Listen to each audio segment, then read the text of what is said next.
បុណ្យយុទ្ធសាស្ត្រវិជ័យថោកំទេចពោសនាមាទី24ប្រើជាមួយការឧទ្ទិសឧបោសថកម្មសម្រាប់ភិក្ខុសង្ឃមួយអង្គ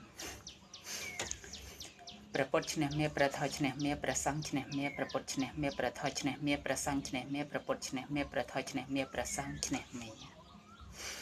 ថ្ងៃនេះជាថ្ងៃឧបោសថកម្មរបស់អាត្មាអញថ្ងៃនេះជាថ្ងៃឧបោសថកម្មរបស់អាត្មាអញថ្ងៃនេះជាថ្ងៃឧបោសថកម្មរបស់អាត្មាអញ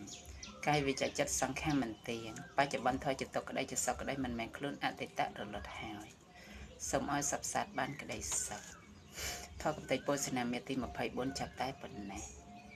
ថនេះតម្លៃ$10,000ឬ400,000បាតឬ40លានរៀលក៏សាងខាងផ្នែកចំណេះដឹងប្រចាំថ្ងៃរំកិលទុកក្នុងព្រះពុទ្ធសាសនានិងពិន័យកាត់ក្តីទុក500ជាដល់ជនណាដែលចាញ់ចាស់តាមហេតុសង្គោតាមហេតុ1206ដោយព្រះភិក្ខុចន្ទរិតហៅបណ្ឌិតជាម្ចាស់ក្បួន